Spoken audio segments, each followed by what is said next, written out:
molto evolute. Questa è la situazione nel 1859, vedete, Regno di Sardegna, con la Sardegna, questo sul Lombardo-Veneto, dopodiché questo diventa Regno di Sardegna, tutto il sud viene praticamente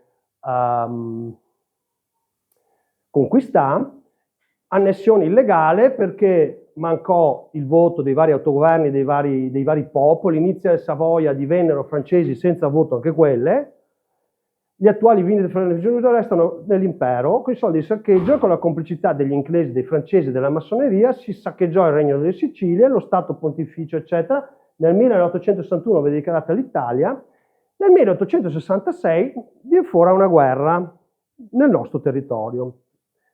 In realtà la guerra che era a nord dell'impero austro-ungarico, dove era una potenza militare, la Prussia, che comincia a bastonare bene l'Austria, l'impero austro-ungarico. Allora, l'impero austro-ungarico fa un accordo con l'Italia e che dice? Scusa, l'impero austro-ungarico, il Regno d'Italia fa un accordo con la Prussia, perché l'impero austro-ungarico non riconosceva l'Italia. E ha detto, allora, l'accordo era che chi attaccava per primo l'impero austro-ungarico, st'altro seguiva a ruota. Allora, la Prussia, nel 1866, la guerra austro-prussiana, dopo settimane e settimane, la Prussia attacca, dopo settimane e settimane, con molta calma, l'Italia attacca nel Lombardo-Veneto l'impero austro-ungarico. E dove? A Custozza, Verona. E là, se ti vedi un mausoleo, un monumento, non capisci chi ha vinto, chi ha perso. Perché nomi veneti da una parte e dall'altra. Era una guerra Italia contro Austria. Perché nomi veneti, 1863. Nomi veneti da una parte e dall'altra. Perché? Perché era la coscrizione. Cioè, se ti eri del territorio della A e non ti andavi a combattere, ti sparava le spade. E la stessa roba faceva gli austriaci. Quindi da una parte all'altra ti vedi i nomi veneti. Cioè i veneti stai costretti, così come dopo nella prima guerra mondiale, sulle rive del Piave, a combattere comparse fra dei ori. E l'Italia che ha perso completamente, ma se te vai a Custozza non lo capisci. L'Italia è stata distrutta, sconfitta a Custozza nel 1866. Cioè i veneti, lo ripeto perché è importante per capire come mai dopo nega sempre calpestà come veneti. In odio questa cosa. Noi come veneti che abbiamo combattuto con l'Austria, io non so filo austriaco o austriacante come si diceva, però abbiamo combattuto e vinto a Custozza contro l'Italia.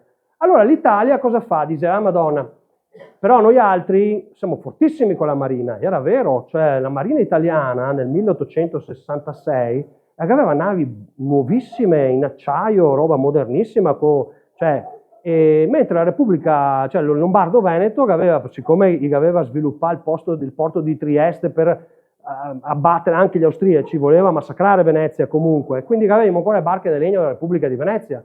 Allora dice, beh, ma per mare sarà un gioco facile, dice l'Italia. E riorganizza e nell'isoletta, attorno all'isoletta di Lissa, che è nell'Adriatico, già l'isola della lavanda, là produce lavanda, è un'isoletta proprio in mezzo all'Adriatico, a Lissa si sconfronta la marina italiana contro la marina austro-veneta, che ha capitani austriaci ma che parla veneto, perché l'equipaggio parla veneto, i capitani della marina austro-veneta doveva parlare veneto, lingua veneta. E cosa succede a Lissa? Che le barchette di legno dei veneti affonda quelle dell'acciaio degli italiani.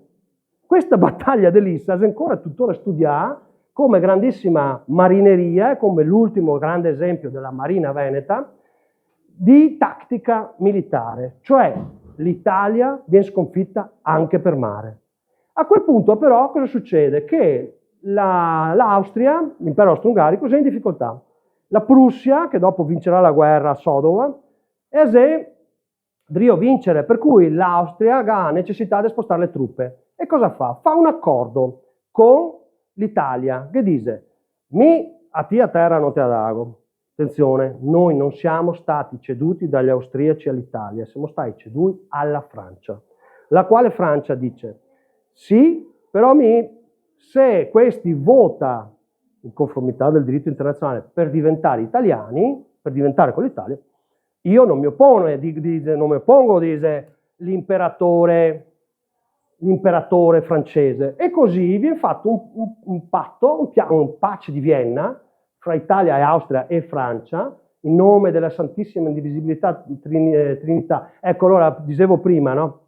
Noi altri Ghemo, essendo il Veneto una lingua riconosciuta a livello internazionale, Wikipedia ha dovuto fare la versione in Veneto, che si chiama, se cerchi Wikipedia Veneto, e Veneta, o Veneto, te trovi. Wikipedia ha anche un archivio di fonti. Questa pace di Vienna, te puoi trovarla, ma comunque, sì, dentro là, forse dopo se vuoi la guardiamo. E che si è scritto queste robe qua. Sua Maestà l'imperatore d'Austria, avendo ceduto Sua Maestà l'imperatore dei francesi il Lombardo-Veneto, questo è nel trattato, e dice Sua Maestà l'imperatore dei francesi, dal canto suo, essendosi dichiarato pronto a riconoscere la riunione del detto regno Lombardo-Veneto agli stati di Sua Maestà Re d'Italia, attenzione, ha detto gli stati, non lo Stato italiano. Chi è che ha deciso che da stati della Sua Maestà, chi è che, cioè, è come se il re Carlo adesso decidesse di fondere il Canada con l'Australia. Ma chi è che te ha dato il permesso?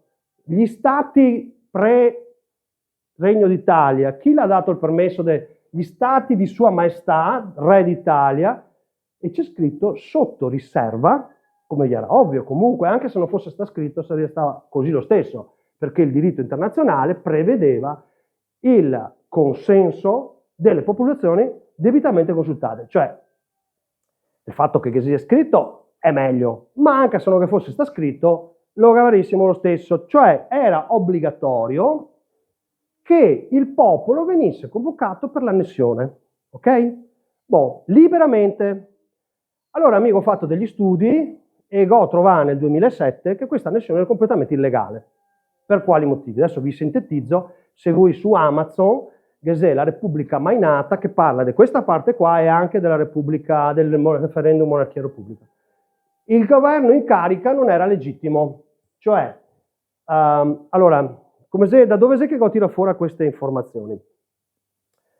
Che era il commissario italiano nominato dal governo italiano per gestire l'annessione. Si chiamava Genoa Town de Revel, perché al tempo parlava tutti francesi in realtà, il governo d'Italia, no? Sto Genoa Town de Revel aveva agito in questa situazione e anche nel centro Italia qualche anno prima, perché nella sua idea era ancora l'idea del patto di Zurigo, cioè quello del 48-49. Praticamente 1800, diceva, l'idea era quella di fare una Italia unita con i vari stati sotto il Papa, escluso la Venezia che stava sotto l'imperatore, ma sempre comunque come proprietà, però sempre sotto il governo del Papa. E sto Tondo Ravelli era un credente, ha detto facciamo l'Italia unita anche se con i Savoia. Dopo, quando si era verificato che i Savoia era ladri come i francesi, che salava tutto, rubava tutto, Tondo Ravelli ha fatto i memoriali. E lo trovai anche quello, se vuoi su Amazon, mi avevo una copia a suo tempo, mi so procurare una copia del 1870, che l'avevo comprata proprio originale, e che ha un capitolo in più importantissimo che manca su quello che trovai su Amazon, chissà perché. Allora, il governo in carica della Lombardo-Veneto si sta fatto così. Arriva il commissario per il referendum francese che va da vigilare, Le Boeuf, che vuol dire il bove. E Le Boeuf che dice, vabbè, chi è che è il paron qua? Dice questi, dice il commissario Town de Ravel, Michel, De Betta e Michele. E Town de Ravel, e De Boeuf dice, ma chi è che li ha nominati? Ah no, ma se so che iori. Ah, qua devo qualcuno, no? Allora cosa succede? Chi manda, è scritto nel memoriale di Town de Ravel, crea un comitato di morte che va da tutti i vari rappresentanti di Venezia a minacciarli di morte, dire ti non te li accettare, ti non te li accettare, che te copemo. E praticamente alla fine dice, guarda, questi gli unici tre che ha accettato. Allora, Town di Ravel, che poi cosa succede? Town di Ravel, Le Boeuf, si trova con questi presunti rappresentanti e va all'Hotel Europa, perché Le Boeuf voleva fare una roba in Palazzo Ducale, cioè, se devo parlare della cessione della Repubblica di Venezia, no, voi altri francesi con quello che avete fatto, i ve odio a Venezia, addirittura gli inscena italiani in scena delle manifestazioni antifrancesi per far credere a sto inviato che si odiai. Allora va su sto albergo Europa e fa le carte. Cosa fa le carte? Fa che adesso mi serve il prestanome. Allora, Titefè, il finto prestanome, mi so il commissario per il referendum francese, con la sovranità. Questa è la sovranità. È più bella questa, va bene, importa. Questa è la sovranità veneta. Cosa faccio? Che adago a EO. Ma EO non rappresenta nessuno, è un governo fantoccio, se diciamo in termini internazionali, che lo ha nomina i Savoia. E adesso lui ha la sovranità. Cosa sai che dovrebbe fare? Dovrebbe fare questo referendum. Invece cosa sai che fa? E va da quello che è il suo burattinaio, è lui, il coso, il taon de Ravel. E cosa fa qua il burattino? Che dà la sovranità, per piacere, senza il voto, al scippo, non c'è il voto. E ti che te sì, il burattinaio, ti dice però è meglio che te fassi finta di essere ti, e te che adendri io. Allora lui adesso la gira per conto suo. Quindi noi altri non abbiamo mai avuto la sovranità. Aspetta, e questo è il problema, che tutte le norme del voto le ha fatte in Savoia, le ha pubblicate sulla Gazzetta Ufficiale dell'Italia, come se noi altri adesso facessimo le norme per votare in Albania. Le norme del plebiscito del 1866 vennero decise direttamente dal Regno d'Italia e pubblicate sulla Gazzetta Ufficiale. Più di così cosa ha avuto? Perché è la prova che la cessione del territorio e il plebiscito è completamente nullo giuridicamente, perché chi diceva di rappresentare non rappresentava, perché le leggi le aveva fatte l'occupante. E adesso vi dico una roba: le leggi di voto fatte dagli italiani diedero il diritto di voto ai soldati italiani, a votare gli italiani al posto nostro. E la gente non sa neanche andare a votare perché sapeva che era una farsa. Soprattutto perché quando ti andavi a votare te dovevi entrare, che era l'urna bianca e l'urna nera, cioè quella per il no e quella per il sì. Lei cosa vuole votare? Voto per sì, perché sennò se vado fuori i carabinieri mi copa. E non solo, i che dà il voto ai veneti, solo 21 anni, maschio, di censo ricco, bisognava registrarsi, eccetera. Ai soldati italiani tutti e ai cosiddetti volontari italiani di 16 anni poteva votare più volte. Andava dentro un seggio, viva l'Italia, ciapa, vota via. Andava su un altro seggio, viva l'Italia. Chi si andava a controllare i voti che non si neanche sta scrutinare, da trovare più voti dei aventi diritto. Cioè, è come dire che su un paese di 10.000 voti validi possibili che era 15.000. Il GA invaso militarmente, le prefetture erano tutte controllate, le leggi di circoscrizione militare, era già tutto sotto controllo molto prima del voto. Come fa a essere un voto libero? A San Marco i GA sa bandiera 3 giorni prima del voto, la bandiera italiana. Comunque insomma è scritto sulle gazzette ufficiali del Regno d'Italia che le norme di voto le ha fatte gli italiani. Ma che c'è un altro problema. Questa roba qua la ho capita perché avendo studiato il referendum e dimostra falso il referendum monarchia e repubblica, quello di 70 anni dopo, 40 più 40, 80,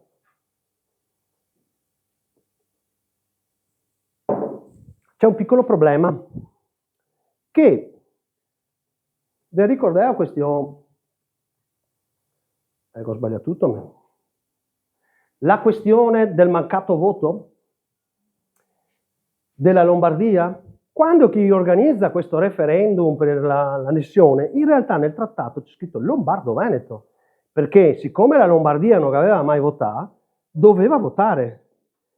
E le cancellerie internazionali dice no, ma bisogna che vota anche la Lombardia. No, l'imperatore di Francia, che era l'unico che poteva mettere parola avendo Leboeuf sul luogo, Leboeuf che scrive e dice che è quasi tutto falso, e fa lascia stare, è affare degli italiani, dice l'imperatore di Francia. Quindi forse noi altri dovessimo fare causa alla Francia, oltre che all'Italia o ai Savoia. Comunque, sta di fatto che per arroganza noi ha fatto votare l'intera Lombardia. E c'è un piccolo problema. Se guardate oggi come è la situazione della popolazione, è 9 milioni in Lombardia, 5 in Veneto e 1 milione e 2 in Friuli Venezia Giulia. Cioè Veneto e Friuli Venezia Giulia fa oggi 6 milioni e 3. circa. La Lombardia fa 9. Al tempo la proporzione era praticamente uguale, solo che la popolazione era a metà.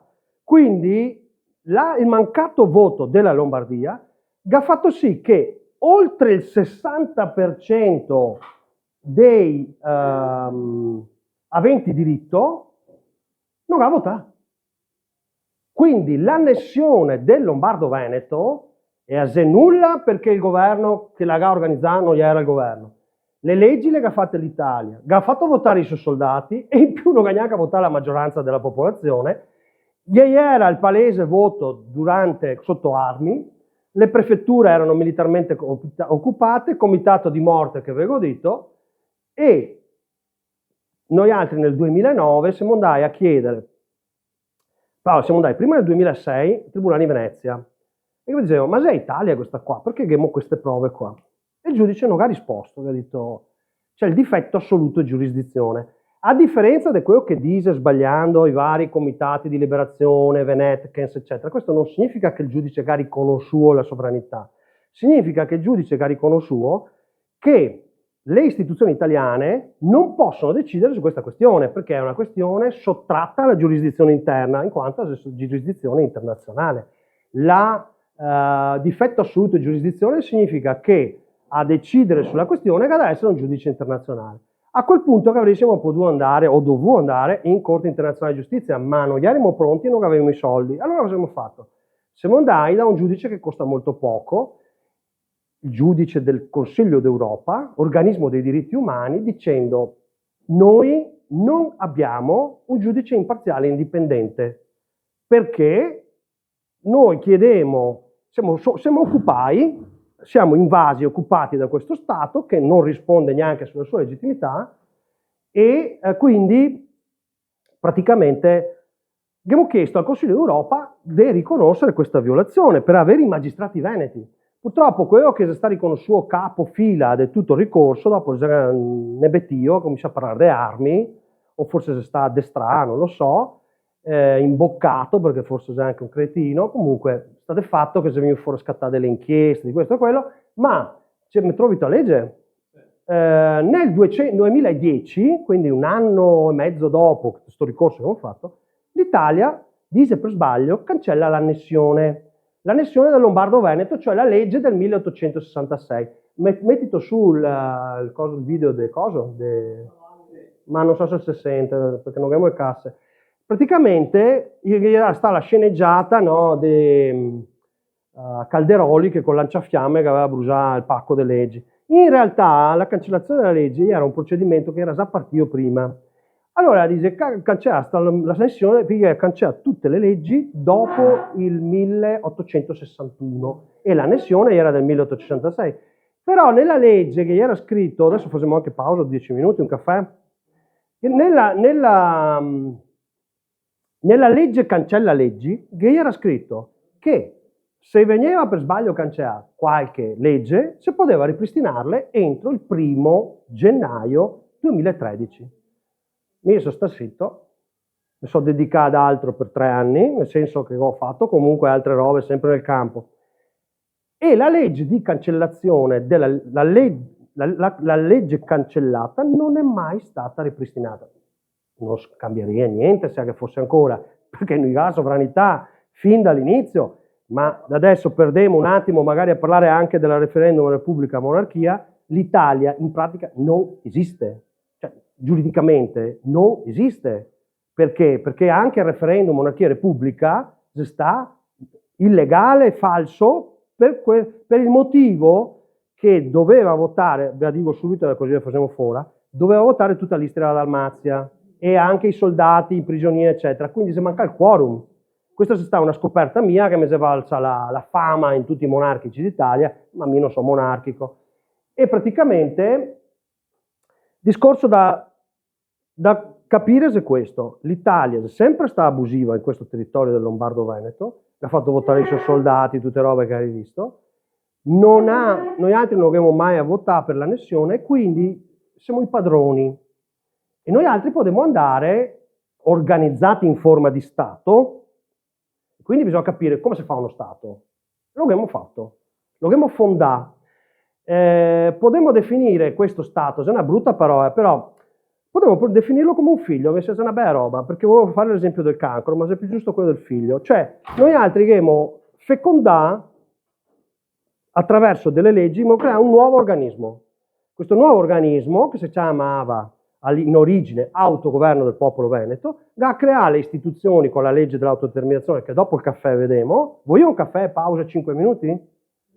Sì, 5 minuti di pausa e proprio un caffettino, dopo riprendiamo. Abbiamo fondato questo autogoverno seguendo le leggi internazionali, dopo ci abbiamo accorto che avevamo tutto Lombardo-Veneto, abbiamo dichiarato la successione al Lombardo-Veneto, quindi esiste già le istituzioni del Lombardo-Veneto, che però naturalmente ha da crescere, ha da avere tante persone, ha da prepararsi a prendere cose. E adesso cosa abbiamo da fare? Piano Z cosa SEO? Andare a preparare e a fare, a presentare il ricorso per liberare il nostro territorio. Non è che chiediamo a